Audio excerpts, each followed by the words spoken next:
Hello friends, आप सभी का हमारे चैनल टेक्निकल स्ट्रीट 91 में बहुत बहुत स्वागत है। और हम लोग थ्योरी ऑफ मशीन जो हमारा सब्जेक्ट चल रहा है, इसमें हम आगे कंटिन्यू इंपॉर्टेंट क्वेश्चन देखते हुए। अच्छा, एक बात पहले मैं आपसे ये समझा देना चाहता हूँ कि आज हम लोग फॉरवर्ड लिंक मैकेनिज्म के बारे में बेसिक्स चीज़ें जो हैं वो हम देखेंगे। और मैं आपको बिल्कुल पक्का कर देना चाहता हूँ कि आपने अगर यहाँ ये लेक्चर बहुत अच्छी तरह समझा तो आप आगे आने वाले जितने भी चैप्टर्स हैं आप उनमें काफ़ी अच्छा इम्प्रूवमेंट आपको दिखेगा। और यहाँ पर मैं वर्किंग मॉडल एक मैंने छोटा सा आप लोगों के लिए बनाया है जिससे आपको शायद ज़्यादा अच्छी तरह समझ में आ सके। अच्छा, कोई भी आपकी मैकेनिज़्म जो होती है ना, उसमें सबसे वन मेन चीज़ जो होती है दैट इज़ फिक्स लिंक। आपकी एक ना एक फिक्स लिंक ज़रूर होगी। फिक्स लिंक आपका कोई फ्रेम हो सकती है, ठीक है। ज़्यादातर आपका फ्रेम ही जो होता है, स्ट्रक्चर जो होता है, उसका ढांचा जो है वो आपका फिक्स लिंक हम उसे नाम दे देते हैं। दूसरी चीज़, कोई भी एक आपकी जो मैकेनिज़्म है ना, उसको मैकेनिज़्म को अच्छा होने के लिए सबसे बड़ी चीज़ उसमें एक कोई एक लिंक ऐसी होनी चाहिए जो कंप्लीटली रोटेशन कर रही हो, 100% उसका रोटेशन हो रहा हो, जैसे कि यहाँ पर आपको क्रैंक दिखाई दे रही है। आई थिंक आपको क्लियर बात हो रही है। तो यहाँ से हम लोग देखते हैं इसमें किस तरीके से वर्क ये करता है। तो आप देखिए, इसमें आपको एक दो तीन चार चार लिंक दिखाई दे रहे हैं। तो चार लिंक हैं तो सर चार पेयर भी बनेंगे। वन और टू का एक पेयर बनेगा, टू और थ्री का एक पेयर बनेगा। ऐसा नहीं कह सकते सर हम कि टू और फोर का पेयर बनेगा, नो, इट्स नॉट पॉसिबल। आपका जो पेयर बनेगा, वन टू का पेयर बनेगा, टू थ्री का पेयर बनेगा, थ्री फोर का पेयर बनेगा, फोर वन का पेयर बनेगा। और सारे ही पेयर यहाँ पर टर्निंग पेयर बनेंगे। सर कौन से पेयर बनेंगे? टर्निंग पेयर बनेंगे, घुमाऊ युगल बनेंगे, ठीक। अब चलिए यहाँ पर हम लोग देखते हैं बात को कि फिक्स लिंक तो हमारी देखिए फिक्स रहेगी। दूसरी जो हमारी क्रैंक है, crank four, that is connected to prime mover. या हम इसे कह सकते हैं कोई भी हमने इसे जो आउटसोर्सिंग है हमारी, जहाँ से हमें पावर मिल रही है मोटर वगैरह, उससे हमने इसे कनेक्ट कर रखा है। आई थिंक आपको बात सारी समझ में आ पा रही है। तो हमने इसे पावर दी। तो आप देखिए क्रैंक फोर, आप मोशन को थोड़ा सा जज कीजिएगा कि इनके बीच में कैसा मोशन हो रहा है और आपकी जो क्रैंक है वो किस तरीके से मोशन कर रही है, ठीक है। तो आप यहाँ पर ज़रा देखिए ध्यान से। अब आप देखिए, ये जब आपकी क्रैंक में जब हम यहाँ पर फोर्स लगाएंगे या हम इसे मूवर, प्राइम मूवर से इसे घुमाएंगे, तो आप देखिए क्रैंक फोर हमारी घूम रही है। आप देख पा रहे हैं बहुत सही तरीके से फिक्स लिंक हमारी फिक्स ही रहेगी। और क्रैंक ने हमारा पूरा 360 डिग्री से रोटेशन कर लिया है। और कनेक्टिंग रॉड जो है वो इसे कनेक्ट कर रही है, किसको? रॉकर और फॉलोअर को। आई थिंक आपको बिल्कुल साफ साफ दिखाई दे रहा है, आपको समझ में आ पा रहा होगा कि ये कैसे कैसे मूवमेंट इसका हो रहा है। तो आप यहाँ पर देख पा रहे हैं कि ये जो मूवमेंट है आपका रॉकर और फॉलोअर का, यानी लिंक टू और थ्री का जो मूवमेंट है, वो एक तरीके से दोलन गति कर रहा है। जो आपकी लिंक फोर है, आपकी जो क्रैंक है, वो क्रैंक आपकी कैसे कर रही है? ये आपकी रोटेशन मोशन कर रहा है, पूरा रोटेशन मोशन। लेकिन इन सारी जितने भी पेयर्स बन रहे हैं यहाँ पर, वन और टू के बीच में जो पेयर बन रहा है, ये वन और टू के बीच में एक पेयर बना, ये आपका कौन सा पेयर हो गया?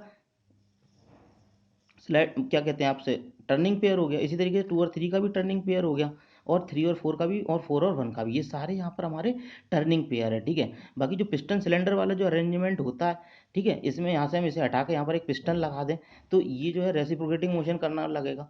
तो आपका वहाँ पर वो क्या हो जाएगा? अच्छा, एक चीज़ और अच्छी बात मैं आपको बता देता हूँ कि जितनी भी हमारी फिक्स जगह होती हैं, जैसे पिस्टन है, पिस्टन आपका फिक्स है, सिलेंडर जो आपका फिक्स है, पिस्टन मूवमेंट कर रहा है, सिलेंडर फिक्स है। तो सिलेंडर जो होगा वो आपका फिक्स लिंक, उसे हम लिंक वन ही काउंट देंगे। जितनी भी फिक्स लिंक होती हैं सबको सेम काउंट दिया जाता है। आई थिंक आपको सारी बात यहाँ पर समझ में आ पा रही है। तो ये जो मूवमेंट है इसका इस तरीके से मूवमेंट हो रहा है, आप देखा आपने, बहुत ध्यान से आपने देख लिया है। और ये इतनी कोई बहुत बड़ी चीज़ नहीं है, आप आराम से इसे समझ पा रहे होंगे। आपको क्रैंक को 360 डिग्री से घुमाना है। अच्छा, आपको न्यूमेरिकल्स करने में, वेलोसिटी रेशियो डायग्राम बनाने में बहुत आसानी होगी अगर आप यहाँ पर कुछ बात को समझ पा रहे हैं। तो आप देखिए जिसका भी मोशन लिंक का होता है तो उसके 90 डिग्री एंगल पर आपका वेलोसिटी उसका होता है। जैसे इस समय क्रैंक इस पोजीशन में, तो इसका यहाँ से बिल्कुल 90 डिग्री इस क्रैंक से हम बनाएंगे तो ये आपका वेलोसिटी बताएगी कि यहाँ इसकी वेलोसिटी जा रही है। अब थोड़ा सा मैंने यहाँ कर दिया तो इस पोजीशन में यहाँ पर मैं 90 डिग्री पर इससे 90 डिग्री बनाते हुए, आप बात को शायद समझ पा रहे हो, यहाँ से देखिए 90 डिग्री बनाती हुई, ये जो आपने पेन दिखाई दे रहा है, यहाँ से 90 डिग्री बनाती हुई हमने ये लाइन एक हम यहाँ पर खींचेंगे तो आपको किसको दिखाएगा? वेलोसिटी को दिखाएगा, क्रैंक की उस समय, ठीक है। इसी तरीके से हम लोग किसी भी लिंक की वेलोसिटी निकाल सकते हैं, ठीक। देखिए जिस तरीके से मैंने आपको बताया अभी क्रैंक के बारे में, तो यहाँ पर आपने देखा था अभी कि ये आपकी क्रैंक थी, ये कनेक्टिंग रॉड, ये rocker, one two three four. तो यहाँ से अगर हमें इसकी वेलोसिटी चाहिए इस पोजीशन पर, तो यहाँ से आप इसके 90 डिग्री पर यहाँ पर कर दीजिए, तो अगर ये पॉइंट ए है तो यहाँ से आपको वेलोसिटी ऑफ ए मिल जाएगी। ठीक है, तो ये मैं आपको समझाना चाह रहा था। अब यही पोजीशन अगर थोड़ी सी नीचे आ जाती है इस कंडीशन में, या आपकी फिक्स लिंक है, फिक्स लिंक का सिंबल इस तरीके से दे देते हैं हम लोग। थोड़ी कंडीशन मैंने कुछ बता दी आपको, यहाँ आ गई। ठीक है, ये आपकी फिक्स लिंक अभी फिर है। तो इस कंडीशन में आपका जो ए पॉइंट है यहाँ पर ए बी सी डी इस तरीके से कुछ पॉइंट है ना, A B C D, I think आपको दिखाई दे रहा है। तो यहाँ आप देखिए ये आपकी जो लिंक है कौन सी क्रैंक है ये आपकी, तो इसकी 90 डिग्री पर यहाँ पर आप देखिए अब ये वेलोसिटी ए हो गया, तो इसकी वेलोसिटी जो है चेंज होती रहेगी टाइम टू टाइम, लेकिन ये रोटेशन पूरा यहाँ पर कर रही है, ये भी और ये भी। आई थिंक आपको बात क्लियर हो पा रही है बिल्कुल सही तरीके से। ठीक है, आप लोग देखते रहिएगा, बहुत आपको आसानी से मैं समझाऊंगा वेलोसिटी डायग्राम भी, लेकिन आपका सपोर्ट हमें चाहिए। ठीक, हमें आपका सपोर्ट चाहिए। और एक बच्चे ने आज मुझसे कहा कि सर इंपॉर्टेंट क्वेश्चन चाहिए, तो इंपॉर्टेंट क्वेश्चन भी जल्दी आपको एक आध दिन में मिल जाएंगे। मैं आपको आपके लिए लिख रहा हूँ इंपॉर्टेंट क्वेश्चन, और वो आपको जल्द से जल्द अच्छे से अच्छे इंपॉर्टेंट क्वेश्चन, जिससे आप पढ़ के पूरा पेपर आराम से, आप उससे बाहर नहीं जाने वाला किसी भी सूरत में। ठीक है, ये 10 ईयर का एक्सपीरियंस बोल रहा भाई का। ठीक, चलिए कोई बात नहीं, अब देखते हैं हम लोग इसमें आगे इसका क्वेश्चंस पेपर में कैसे आता है। अच्छा, इसके में एक बात आपको और बतानी है यहाँ पर, कुछ बात और आप समझ लीजिए कि ये जो हमारी फिक्स लिंक है ना, ऐसा बेटा बिल्कुल भी नहीं है कि फिक्स लिंक हमेशा ये वाली रहेगी। तो अब आप क्या करेंगे, यही 4 बार लिंक मैकेनिज्म में अलग अलग लिंक्स को फिक्स जब हम करते हैं, तो हमें जो नया मैकेनिज्म प्राप्त होता है, that is called inversion of that mechanism. यानी अभी हमारी फिक्स लिंक ये है, थोड़ी देर बाद अगर हम दूसरे में फिक्स लिंक इसको हटा दें, इसको फिक्स लिंक कर दें, तो कोई क्रैंक कोई दूसरी बन जाएगी, जरूरी नहीं यही रहेगी क्रैंक, क्रैंक उस कंडीशन में कोई दूसरी होगी। लेकिन यहाँ पर ये क्या बन गया, ये इसका इन्वर्जन है, this is the inversion of this. ठीक है, जो हमारा प्राइमरी था इसका इन्वर्जन हो गया ये, यानी दूसरी लिंक को फिक्स कर दें यहाँ पर। ठीक है, आई थिंक आप बात को समझ पा रहे हैं। फिक्स लिंक हमेशा नीचे नहीं रहेगी, फिक्स लिंक चेंज हो सकती हैं।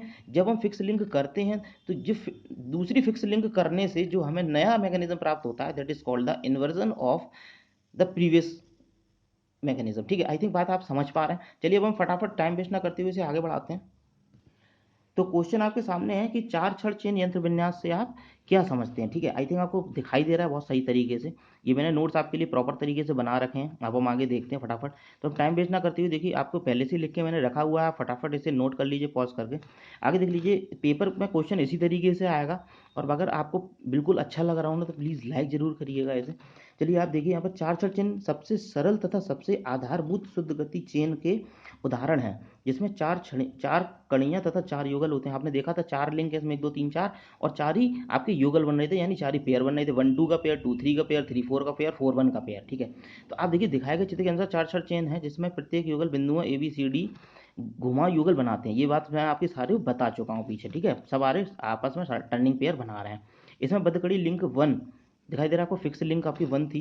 ठीक है, अब डायग्राम में आपने देखा था, इसमें फिक्स लिंक आपकी कौन सी थी, 1 थी फिक्स लिंक। इसमें फिर बड़ी 1 साधारण तथा मशीन का फ्रेम होती है, लिंक 1 आपकी फ्रेम हो गई। और घूमने वाली कड़ियों में से एक क्रैंक ड्राइवर तथा दूसरी रॉकर फॉलोअर होती है, लीवर 2।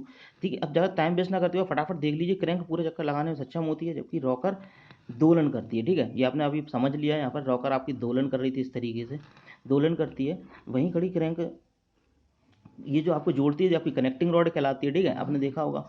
ठीक, ये कनेक्टिंग रॉड होगी आपकी। ठीक है, चलिए अब देखिए नोट 1। अब मेन चीज़ नंबर अब कहाँ से मिलेंगे, नंबर यहाँ से मिलेंगे मेरे भाई।